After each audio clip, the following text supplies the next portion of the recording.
Hello दोस्तों, आपका स्वागत है stock market with us channel पे। आज हम लाए हैं आपके लिए बहुत ही पुरानी कंपनी जो कि 1986 में बनी हुई है और ये एक पब्लिक सेक्टर की कंपनी है और इसका पेनी स्टॉक है जो कि मात्र अभी 21 रुपये के आसपास चल रहा है। तो ये बहुत ही पुरानी कंपनी और बहुत ही अच्छी कंपनी है। अगर इस कंपनी के बारे में अगर अपन आगे चल के देखें कि इसके assets, borrowing, everything is fine, तो ये एक आगे जाके बिल्कुल मल्टी बैगर रिटर्न दे सकता है, क्योंकि इस कंपनी का जो प्रमोटर होल्डिंग है ना, वो भी आप देखोगे तो बहुत ही लाजवाब है। और ये जो कंपनी है ये एकदम न्यूली लिस्टेड कंपनी है। मतलब कंपनी 1986 में फाउंड हुई थी, बट कंपनी की जो शेयर है वो पब्लिक के लिए अभी 1 से 1.5 साल पहले ही आए थे, जो कि आए थे 29 जनवरी 2021 को 24 रुपये 80 पैसे की प्राइस पे ये लिस्ट हुआ था और अभी प्राइस चल रही है 21 रुपये की। तो अभी मार्केट डाउन है, तो ये बहुत ही अच्छा समय है इस स्टॉक को बाय करने का, क्योंकि ये आगे जाके for sure multibagger return दे सकता है, क्योंकि ये एक कंसोलिडेटेड प्राइस पे कब से मतलब आगे बढ़ नहीं पा रहा है। पर जिस दिन ये बढ़ेगा इतना रिटर्न देगा कि अपन को ख़रीदने का मौका भी नहीं मिलेगा। तो अभी मौका है, तो आप देख सकते हैं, आप इसको रिसर्च कर सकते हैं and accordingly you can buy it, और उस अकॉर्डिंग आप बाय करके चल सकते हैं। और ये एक लॉन्ग टर्म के लिए तो बहुत ही लाजवाब पेनी स्टॉक है। स्टॉक का नाम है Indian railway finance corporation limited. तो ये कंपनी, जैसा कि मैंने आपको बताया था, 1986 में फाउंड हुई थी या इनकॉर्पोरेटेड हुई थी, और ये एक पब्लिक सेक्टर की एंटरप्राइजेज़ है। ये fully own by government of India, जो भारत सरकार है उसके अंडर के अंदर आती है। तो ये एक गवर्नमेंट सेक्टर का स्टॉक कह सकते हैं अपन इसे।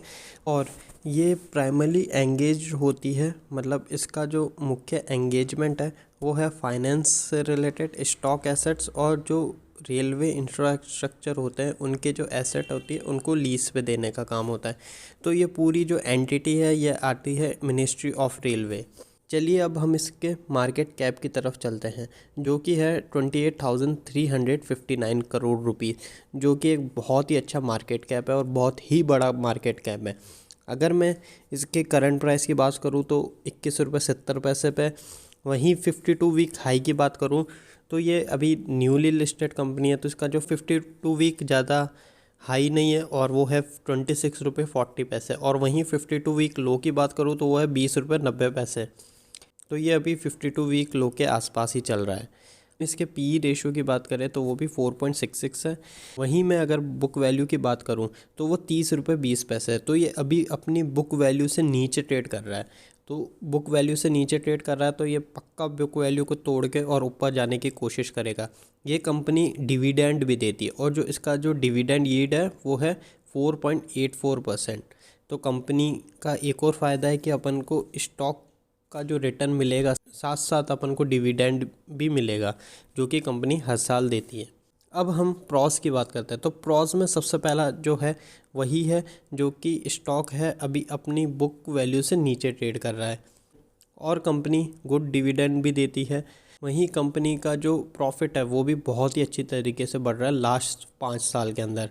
कॉन्स में चले तो लो interest coverage ratio, tax rate में थोड़ी प्रॉब्लम है।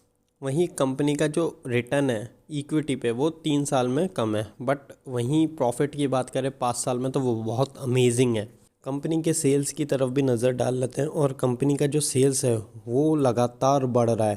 पहले 11,000 था 2019 में, वहीं 2020 में 13,000, वहीं 2021 में 15,000 हो गया। कंपनी का जो एक्सपेंस है वो भी बढ़ रहा है। एक्सपेंस बढ़ेगा क्योंकि सेल्स बढ़ रही है, तो एक्सपेंस भी बढ़ रहा है। नेट प्रॉफिट की बात करें तो नेट प्रॉफिट देखो तो गज़ब का नेट प्रॉफिट है, और ये कंपनी हर बार प्रॉफिट ही प्रॉफिट दे रही है। कंपनी को 2021 जो फाइनेंशियल ईयर था, 2021 फाइनेंशियल ईयर में 4,416 करोड़ का प्रॉफिट हुआ था। हम अगर 2020 फाइनेंशियल ईयर से कंपेयर करें तो 1,200 करोड़ इस बार ज़्यादा प्रॉफिट हुआ है कंपनी को। पहले 3,000 समथिंग हुआ था, तो अब 4,400 समथिंग हुआ है। बैलेंस शीट भी मेरे को बहुत ही तगड़ी दिख रही है। मतलब मैं इस स्टॉक को तो अपने रेडार में रखूँगा, इवन अपने पोर्टफोलियो में भी रखूँगा। क्यों रखूँगा कि जो बैलेंस शीट है वो सब कुछ बता रही है। क्यों रखना चाहिए? क्योंकि शेयर जो कैपिटल है वो 13,000 करोड़ का है। 13,000 करोड़ का। वहीं रिज़र्व की बात करें तो 16,000 करोड़ के आसपास का तो इसका रिज़र्व है।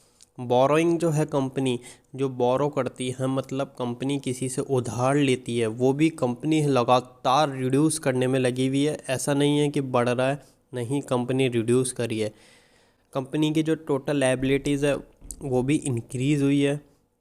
वहीं अगर टोटल एसेट की बात करें तो टोटल एसेट है 4,31,405 करोड़, जो कि एक बहुत बड़ा फिगर है और बहुत ही अच्छा फंडामेंटल को शो करता है।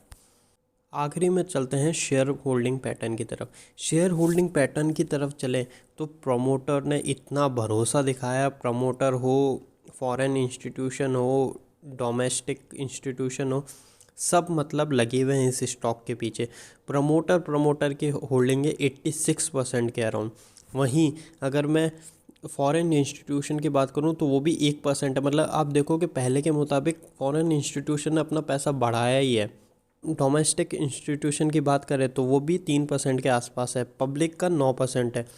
तो ये अभी स्टॉक मिल रहा है तो आप देख के रख सकते हैं, देख के चल सकते हैं, ले के भी रख सकते हैं, क्योंकि ये आगे स्टॉक क्या पता मिले ना मिले। क्योंकि एक तो इसका मार्केट कैप, एक तो इसके फंडामेंटल, एक तो इसकी प्राइस बहुत ही सब सही चल रहा है। तो इस स्टॉक को अपनी नज़रों में रखिए, अपने पोर्टफोलियो में भी रख सकते हैं। It's up to you. So thank you guys, have a nice day.